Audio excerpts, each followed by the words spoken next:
ACN news में आपका स्वागत है। मैं हूं गणेश अग्रवाल और आप देख रहे हैं दमोह जिले की खबरें। दमोह जिला कलेक्ट्रेट कार्यालय में दिशा की महत्वपूर्ण बैठक का आयोजन किया गया। वर्तमान संसदीय सत्र के सांसद राहुल सिंह लोधी की अध्यक्षता में पहली दिशा की बैठक का आयोजन किया गया। दिशा की बैठक के दौरान दमोह जिले के लिए विभिन्न निर्णय लिए गए, जिनमें सबसे पहले दमोह के किसानों के लिए खाद की आपूर्ति समय पर हो, पर्याप्त हो, इसको लेकर के निर्णय लिया गया। तो वहीं कीर्ति स्तंभ से लेकर के जिला कलेक्ट्रेट कार्यालय तक मार्ग का सौंदर्यीकरण और उस मार्ग को वीआईपी रोड और बेहतर ढंग से रोड बनाए जाने के लिए निर्णय लिया गया। इसके अलावा प्रधानमंत्री आवास योजना के तहत आवासों के निर्माण और उनके सुचारू संचालन के विषय में बेहतर निर्णय लिया गया। इसके अलावा दमोह के मानस भवन को व्यवस्थित बनाने और एक नया आधुनिक मानस भवन बनाने समेत अन्य विषयों पर दिशा की बैठक में निर्णय लिए गए और निर्णयों को आगामी दिनों में अमली जामा पहनाए जाने की बात कही गई। दमोह के सांसद राहुल सिंह लोधी के द्वारा इस बैठक में विभिन्न तरह की बातें रखी गई और उन बैठक के विषय में निर्णय लिए गए। बैठक के दौरान मध्य प्रदेश शासन के संस्कृति पर्यटन धर्मस्व मंत्री धर्मेंद्र सिंह लोधी, जिला पंचायत अध्यक्ष रंजीता गौरव पटेल, कलेक्टर सुधीर कुमार कोचर, जिला पंचायत सीईओ अर्पित वर्मा के अलावा अनेक जनप्रतिनिधि और अधिकारी कर्मचारी मौजूद रहे। दिशा की बैठक के दौरान अधिकारी कर्मचारियों को आवश्यक दिशा निर्देश भी दिए गए। इस संबंध में दमोह के सांसद राहुल सिंह लोधी के द्वारा विस्तार से जानकारी दी गई। तो वहीं मंत्री धर्मेंद्र सिंह लोधी ने भी विस्तार से इस विषय में अपनी बात कही। Bureau report ACN news. जो पूरे बुंदेलखंड में ना हो, ये आप जो करा रहे हैं वो तो ठीक है, पर एक ऐसी जगह चिन्हित कर लो जिसमें वो अपन देखते ना दिल्ली में जाते, बॉम्बे में जाते कि वो चेयर्स लगी हुई हैं, बड़े बड़े कर्टेन्स लगे हुए हैं, पर्दे चल रहे हैं। अब जैसे मानस भवन में एक सबसे बड़ा इशू जो है कि जो कला के काम करने आते हैं उनको वॉशरूम जाना, तो वॉशरूम की भी व्यवस्था नहीं, चेंजिंग रूम की व्यवस्था नहीं है। तो ये तो अपन जो आप कर रहे पर जमीन आवंटित हो जाए और इसी दौड़ खरीद के पैसे से 2-2.5 करोड़ रुपए के पूरा फुल्ली एसी नीचे जाके पूरी 2 व्हीलर पार्किंग हो जाए, ये पार्किंग हो जाए और वो वेलवेट वाले आते हैं, मतलब प्रॉपर लगने लगे कि भाई अगर किसी को दमोह में कार्यक्रम करना है, यहाँ तो सागर से भी ज्यादा बेस्ट ऑडिटोरियम जो 600-700 सीटर हो तो कंप्लीट हो जाए, तो एक उसका भी बना है। ये तो ऑडिटोरियम के लिए संस्कृति विभाग को लिखा है। यस सर, आपने वो रवि भवन में बहुत बढ़िया कन्वेंशन सेंटर सर आपके उसमें बने हैं, तो उसी तरह से सर जो नया रविंद्र भवन जैसे 1000 सीटर बनाए सर, वैसा अपन यहाँ करा लेंगे, बड़ा बनवाएंगे। यस सर, तो उसको जल्दी करना है, मतलब ये इसको जल्दी करना है। ये जमीन चिन्हित करने की अब कलेक्टर साहब की जिम्मेदारी है। जमीन आपको ये देंगे, उसका बिल्कुल लेटेस्ट चाहिए, बिल्कुल मतलब उसको देख के लगे कि भाई ये दमोह में भी ऐसा हो सकता है क्या। आवास और तीसरा ऑडिटोरियम, ये अपन वो करना क्योंकि के पैसे तो अपन करा सकते हैं सर, पैसे की कोई दिक्कत नहीं, हो जाएगा तो बस ठीक है। अब देखो पैसे की कोई दिक्कत नहीं, जमीन ये करा देंगे। हम लोग जहाँ बोलता जमीन का लॉट बोले हम लोगों को, जमीन आप इसको विद इन 10 डेज बिल्कुल द बेस्ट बॉम्बे में बात करो क्या लेटेस्ट चल रहा है। तो जो बार कहीं यहाँ वहाँ के लोग आते तो बोलते क्या सांसद जी वो ऑडिटोरियम तो देखो आपका इसी काम नहीं कर रहे। अगली बार जब बुलाया तो उनको सब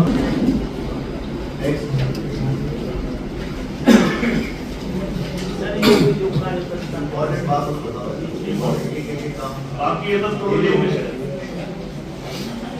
एक विषय आयुष्मान कार्ड वाला है मेरे पास। आयुष्मान कार्ड से है कोई चालू हो गई सर, तो अभी गए ये दिखवा लेना कि आयुष्मान कार्ड में मोदी जी ने ये किया था कि 70 वर्ष के ऊपर का जो है उनको इस योजना का लाभ मिले, तो उसमें हो पा रहा है कि नहीं हो पा रहा है। सर इसमें हमने बहुत चीज की है सर, एक तो कलेक्ट्रेट में काउंटर बना दिया, जब सुनवाई में सर जैसे कल 150 लोगों की बात है, हमारा टारगेट हमने ये रखा है कि सर दिसंबर महीने तक 80,000 बनाने में सर अपना 80,119 का टारगेट है टोटल अपने वयोवृद्ध नागरिक, तो हम टारगेट कर रहे हैं 15 दिसंबर तक। देखिए दिशा की बैठक में आज प्रमुखता से हम लोगों ने 2-3 विषय लिए हैं। एक तो पहला विषय है कि खाद्य आपूर्ति जो है पूरे ज़िले में व्यवस्थित हो जाए और सुचारू हो जाए। दूसरा हमारा जो कीर्ति स्तंभ से लेके कलेक्ट्रेट तक का जो मॉडल रोड है उसका टेंडर लग के उसका काम शुरू हो जाए।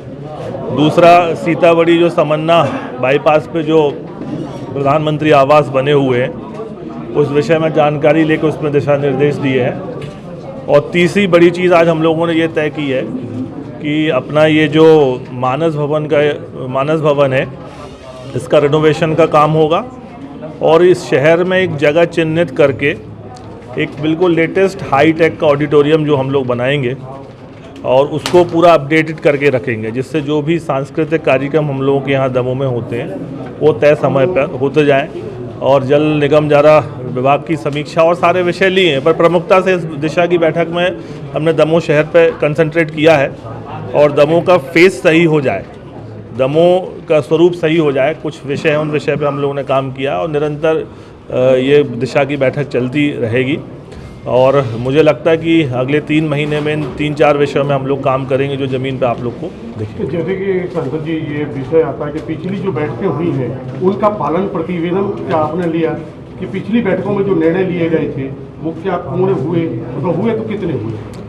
तो स्वाभाविक सी बात है, जब नई बैठक होती तो पिछली बैठकों में क्या हुआ वो चीज़ पहले प्रस्तुत होती है। तो वो निश्चित ही माननीय प्रहलाद जी थे, उनके जो काम थे जो पेंडिंग थे, क्योंकि बीच में चुनाव भी था, सब चीज़ें थी, तो अब ये प्रथम दिशा की बैठक हुई है तो उसमें पुराने जो काम थे उनकी भी जानकारी ली गई, उनको भी तय समय पे करने के लिए किया गया। पर मेरा मूल विषय जो है कि जो दमोह शहर की जो मूल जो काम रुके हुए हैं, ऑडिटोरियम का हुआ, ये मॉडल सड़क जो बनना, प्रधानमंत्री आवास, तो इन पे हम लोगों ने तय किया है, निर्णय लिए हैं। और बाकी मूलभूत जो समस्याएं चाहे किसानों की हों चाहे जल संसाधन की, उन पे भी चर्चा हुई है। पर मुझे लगता है कि अगले 3 महीने में इन चीज़ों पे आपको 4 आरओ भी सैंक्शन हुए थे, उनमें से काम कुछ का गति धीमी थी, कुछ रुके पड़े। नहीं, 4 आरओबी में से 3 पे काम चल रहा है, एक पे स्टे लगा हुआ है, तो जैसे स्टे लगता है उस पर काम होगा। और भारत सरकार का ये मानना है कि जितने मानव चलित जो क्रॉसिंग है उनको सबको बंद करना है। तो जो टेक्निकल इश्यूज आ रहे हैं, किसी की ज़मीन जा रही है, वो सब जैसे अलग होंगे वैसे उनका भी काम लगेगा। सांसद जी एक और नहीं, उसकी प्रक्रिया चालू हो, जल्दी वो खरीदी केंद्र चालू हो जाएं। किसान का एक एक दाना सरकार प्रतिबद्ध है, चाहे केंद्र की हो चाहे स्टेट की, एक एक दाना खरीदा जाएगा। और यदि कोई किसान रह जाता है तो उसकी समय सीमा बढ़ाई जाएगी, उसका भी अन्न खरीदा जाएगा। जो योजना सरकार ने बनाई है वो कितना भी उसके लिए समय लगे और उसको पूर्ण करेंगे, एक एक दाना किसान का सरकार खरीदेगी। जिले में 25 पूरे प्रदेश में 25 तारीख से खरीदी चालू होना थी, लेकिन दमोह में अभी तक चालू केंद्र नहीं, मैं अभी दिखवा लेता हूँ, जल्दी से जल्दी चालू कराएंगे। और इन केस यदि 1-2 दिन डिले होता है और किसान का माल नहीं खरीदा जाता तो उसकी तारीख बढ़वा देंगे। भले वो विशेष तौर पे अगर दमोह भी होता तो उसकी अलग से दमोह की तारीख बढ़ाएंगे, लेकिन एक भी दाना नहीं बचेगा, किसान का पूरा दाना खरीदा जाएगा। दूसरा, आज बैठक में हम लोगों ने ये भी तय किया कृषि विभाग में कि अक्सर बरसात में नुकसान हो जाता है, तो धान की, सोयाबीन के, उड़द का नुकसान हो जाता है, तो उसके पहले हथनी से लेके झापन तक मैंने किसानों को बहुत प्रोत्साहित किया था, तो उन लोगों ने मक्का बोना शुरू किया। तो इस बार हम लोग ने यह तय किया है कि मक्का जो है अधिक से अधिक बोएं। पर एक समस्या ये आ जाती है, किसान ये पूछता है कि फिर मक्का बिकेगा कहाँ, तो ये भी हम आश्वस्त करेंगे कि जब मक्का आप बोगे तो केंद्र यहाँ खुलवाएंगे, उसकी खरीदी सरकार करेगी। तो निश्चित को लेकर के लाइट बंद है मेन रोड पर, तो इसमें कोई किस हाईवे की है? मारूताल से लेकर के 3 गोली चौराहे उसका मैं दिखवा लेता हूँ, अभी आपने जानकारी दी है। अगर स्ट्रीट लाइट लगी तो नगर पालिका क्षेत्र में उसको चर्चा करवा के उसको मैं मारूताल का जो चौराहा है उस पर एक भी लाइट नहीं है, स्ट्रीट लाइट नहीं है। दूसरी चीज आपका ओवर ब्रिज है सरदार वल्लभ भाई पटेल, ये भी बंद रहती है लाइट। सरदार वल्लभ भाई पटेल ओवर ब्रिज की जो ट्रांसफ़र है उसको पंचायत से यहाँ करा दिया है नगर पालिका में, और बहुत जल्द वो लाइट चालू हो जाएगी। कुछ 1-2 विषय बचे हुए, 1 हफ्ते पहले ही हमने तय कर लिया था, तो ये इस पर ट्रांसफ़र हो गया है नगर पालिका, उसको जल्दी से जल्दी लाइट वहाँ की सरदार वल्लभ भाई पटेल की चालू हो जाएगी। दिशा की बैठक में ये हम लोगों ने निर्णय लिया है कि जो हमारा मानस भवन है उसको संस्कृति विभाग के द्वारा एक बड़े ऑडिटोरियम में हम लोग परिवर्तित करेंगे और ये सौगात दमोह को हम देंगे, क्योंकि ये ज़िले स्तर पर एक बड़ा ऑडिटोरियम बन जाए जिसमें 1,500-2 हज़ार लोग एक साथ बैठ सकें, सर्व सुविधा युक्त हो, इसके लिए संस्कृति विभाग द्वारा यहाँ हम काम करने जा रहे हैं। जब बांदकपुर का काम कब तक प्रारंभ हो जाएगा? बांदकपुर का टेंडर लग गया है, शायद खुल भी गया है। 7.5 करोड़ रुपये फर्स्ट फेज में काम शुरू हो रहा है, तो ये जो है अभी जल्दी से जल्दी काम शुरू होगा। और कुछ नई योजना पर? और नई योजना में देखिए, अभी माननीय मुख्यमंत्री जी भी आए थे, तब हमने मंच के माध्यम से उनसे घोषणा भी करवाई और उन्होंने घोषणा भी की है कि दमोह को पर्यटन हब के रूप में हम विकसित करेंगे। तो दमोह के जितने प्रसिद्ध स्थान हैं, चाहे बांदकपुर हो, चाहे खर्रा घाट में शिव जी का मंदिर हो, चाहे अपना सिगरामपुर हो, कुंडलपुर हो, इन सारे स्थानों को लेकर धीरे धीरे योजना बनाकर पर्यटन के क्षेत्र में, चूँकि अपना स्थानीय जिला है, तो इसको आगे ले जाने का काम हम करेंगे। आपके क्षेत्र में एक और रानी दुर्गावती जो टाइगर रिजर्व है, भारत का सबसे बड़ा, कब से प्रारंभ होने की क्या स्थिति में है, क्या करें? टाइगर रिजर्व में भी पर्यटन की दृष्टि से एक रचना योजना बन रही है। उसमें एमपीटी के होटल्स भी खोलने की रचना योजना हम बना रहे हैं। रास्ते में मिडवे में भी एमपीटी के होटल्स खुलें, इसकी पूरी रचना योजना जल्दी ही आपके सामने, नई रचना योजना सामने आएगी। और निश्चित रूप से चूँकि दमोह अपना गृह क्षेत्र भी है, तो यहाँ का विकास तो होगा ही, इसमें कोई दो मत वाली बात नहीं है। निर्देशन की बैठक हुई, इसमें सबसे बड़ा एक निर्णय लिया गया जो सबसे अच्छा लगा मुझे, मानस भवन का, क्योंकि हमारे दमोह ज़िले में जो लोग भी, जो अतिथि आते थे, वो सबसे पहले ये बोलते थे कि हमारे यहाँ मानस भवन अच्छा नहीं है। तो मुझे बहुत अच्छा लगा। मैं माननीय सांसद महोदय का बहुत बहुत धन्यवाद करना चाहती हूँ, मंत्री जी का बहुत बहुत धन्यवाद करती हूँ कि हमें एक बहुत अच्छी सौगात दी है मानस भवन बनाने की। और क्या?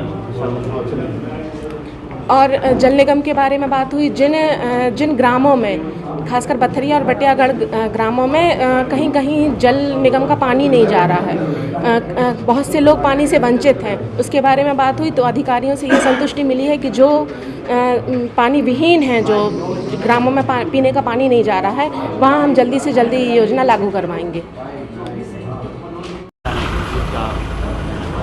आज माननीय मंत्री जी एवं माननीय सांसद महोदय, माननीय जिला पंचायत अध्यक्ष महोदय और बाकी समस्त जनप्रतिनिधियों के उपस्थिति में आज दिशा कमेटी की बैठक हुई है। और दिशा कमेटी की बैठक में विभिन्न विषयों के ऊपर, जो विशेष रूप से विकास कार्यों के ऊपर विशेष रूप से चर्चा हुई, साथ में किसानों से संबंधित जुड़े हुए विषयों के ऊपर चर्चा हुई, और इसके अलावा हितग्राही मूलक योजनाओं के क्रियान्वयन पर भी चर्चा हुई। और माननीय सांसद महोदय ने, माननीय मंत्री महोदय ने जो निर्देश दिए हैं, उन निर्देशों का पालन करने का दायित्व जो है संबंधित अधिकारियों को सौंपा गया है। और हम लोगों ने कुछ निर्देश ऐसे हैं जो कि अगले 10 दिन के अंदर हम उसको क्रियान्वित करने का प्रयास करेंगे, और वो उसको हमने चिन्हित कर लिया है, और उनका हम बहुत तेज़ी से क्रियान्वयन प्रारंभ कर देंगे। और बाकी जो निर्देश उनके हैं सभी संबंधित अधिकारियों को बता दिया गया है कि अगली बैठक से पहले, अगली बैठक फिर 3 महीने में हम कराएंगे इसकी, और उससे पहले सारे निर्णय जो हैं वो सब क्रियान्वित हो जाएं, ये सुनिश्चित करने के हमने निर्देश सबको दे दिए। माननीय सांसद महोदय कि उसमें हम उनके कार्यकाल की पहली दिशा की बैठक आयोजित की गई, और उसमें जो भी एजेंडा थे उसमें समस्त विभागों ने अपने अपना जो भी अब तक का प्रदर्शन है वो दिखाया, और जो भी पुराना पालन प्रतिवेदन था उसके ऊपर भी चर्चा की गई। इसी के साथ साथ माननीय सांसद महोदय ने विभागों को कुछ निर्देश दिए हैं, जैसे कि मक्का के फसल को बढ़ावा देना, और जो भी जल निगम द्वारा प्रोजेक्ट चल रहे हैं उनको स्पीड में पूरा करना। इसके अलावा अन्य भी कई निर्देश दिए गए हैं, और हम ये सुनिश्चित करेंगे कि अगली दिशा की बैठक जो कि 3 महीने के अंदर होगी, ये सारे जो भी उनके द्वारा निर्देश दिए गए उनका क्रियान्वयन अतिशीघ्र हो जाए।